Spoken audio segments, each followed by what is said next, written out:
आज से नहीं बल्कि सैकड़ों वर्षों पहले गुलामी के लंबे कालखंड में भी भारत की एकता हमारे दुश्मनों को चूपती रही है।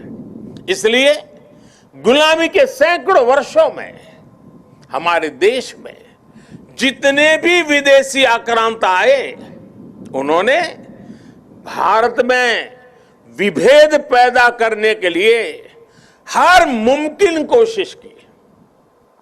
उन्होंने भारत को बांटने के लिए, भारत को तोड़ने के लिए सब कुछ किया। हम फिर भी उसका मुकाबला कर सके क्योंकि एकता का अमृत हमारे भीतर जीवंत था, जीवंत धारा के रूप में बह रहा था। लेकिन वो कालखंड लंबा था। जो जहर उस दौर में घोला गया, उसका नुकसान देश आज भी भुगत रहा है। इसलिए ही हमने बंटवारा भी देखा और भारत के दुश्मनों को उसका फायदा उठाते भी देखा। इसलिए हमें आज बहुत सावधान भी रहना है। अतीत की तरह ही भारत के उत्कर्ष और उत्थान से परेशान होने वाली ताकतें आज भी मौजूद है। वो आज भी हमें तोड़ने की, हमें बांटने की हर कोशिश करती है। हमें जातियों के नाम पर लड़ाने के लिए तरह तरह के नैरेटिव गढ़े जाते हैं। प्रांतों के नाम पर हमें बांटने की कोशिश होती है। कभी एक भारतीय भाषा को दूसरी भारतीय भाषा का दुश्मन बनाने के लिए कैंपेन चलाए जाते हैं।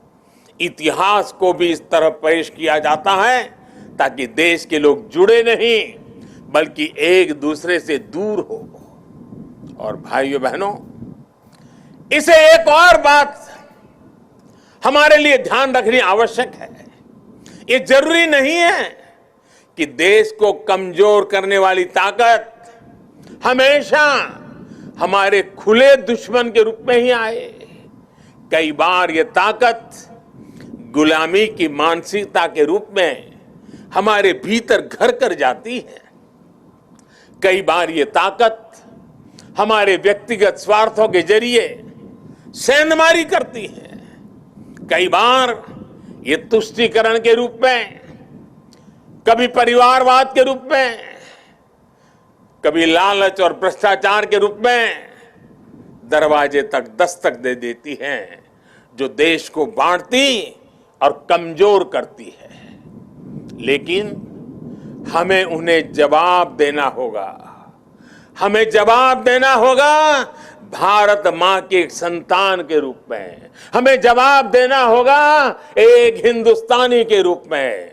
हमें एकजुट रहना होगा, एक साथ रहना होगा। विभेद के जहर का जवाब हमें एकता के इसी अमृत से देना है। यही नए भारत की ताकत है।